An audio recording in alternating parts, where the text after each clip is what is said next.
दुनिया में इस बार उड़ा सकते हैं गुरुत्वाकर्षण। इस बार इस नीले ग्रह पर आप जब तक चाहे भारहीन अवस्था में तैर सकते हैं। यह कोई साइंस फिक्शन कहानी नहीं है जिनने कृत्रिम चांद की कल्पना कर उसे हकीकत बना दिया।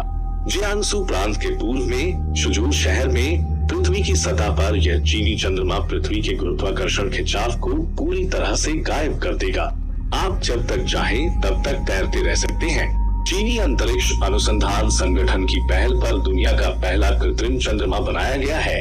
चीनी दैनिक साउथ चाइना मॉर्निंग पोस्ट के अनुसार इस असंभवता को चीन university of mining and technology के प्रोफेसर ली रुलिन ने संभव बनाया, जिन्होंने इस परियोजना का नेतृत्व किया।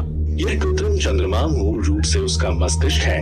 लक्ष्य लोगों को चांद पर उतारने की तैयारी शुरू करना है। प्रशिक्षण, चंद्रमा के दिमाग को समझना।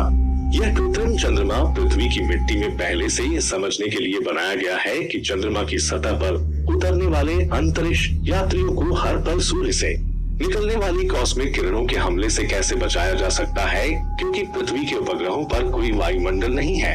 चंद्रमा पर पहले से ही ये जानना संभव हो सकता है कि बर्फ के नीचे पानी, बर्फ या पिघला हुआ पानी कहाँ है।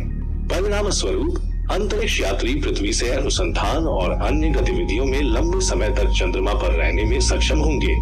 ली ने चीनी दैनिक को बताया, आपको सैटेलाइट, लैंडर, रोवर्स भेजने और चांद के दिमाग को समझने की कोशिश करने के लिए पसीना बहाने की जरूरत नहीं है।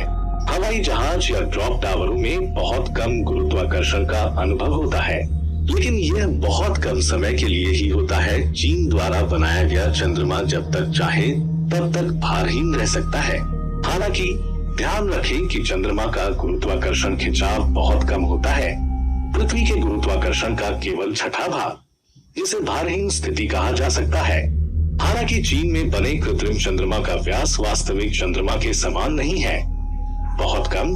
हालांकि इस कृत्रिम चांद का पिछला हिस्सा चांद के पत्थरों और धूल से भरा होगा, यानी कोई बोझ नहीं है। इतनी रोशनी।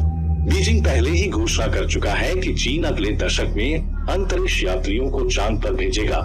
स्थायी अंतरिक्ष स्टेशन को चंद्र कक्षा में भेजा जाएगा, जहां से अंतरिक्ष यात्री जरूरत पड़ने पर चांद पर उतर सके। इसके अलावा बीजिंग पहले ही पृथ्वी की कक्षा में एक अलग अंतरिक्ष स्टेशन बना चुका है। एक परमाणु संलयन रिएक्टर बनाया है जो सीधे 16 मिनट के लिए सूर्य के तापमान का 5 गुना अधिक प्रदान कर सकता है। रिएक्टर 156 मिलियन डिग्री फ़ारेनहाइट या 70 मिलियन डिग्री सेल्सियस के तापमान पर पहुंच गया था। दोस्तों, अगर वीडियो अच्छा लगे तो लाइक और सब्सक्राइब जरूर करें। अगला वीडियो देखने के लिए बहुत बहुत धन्यवाद।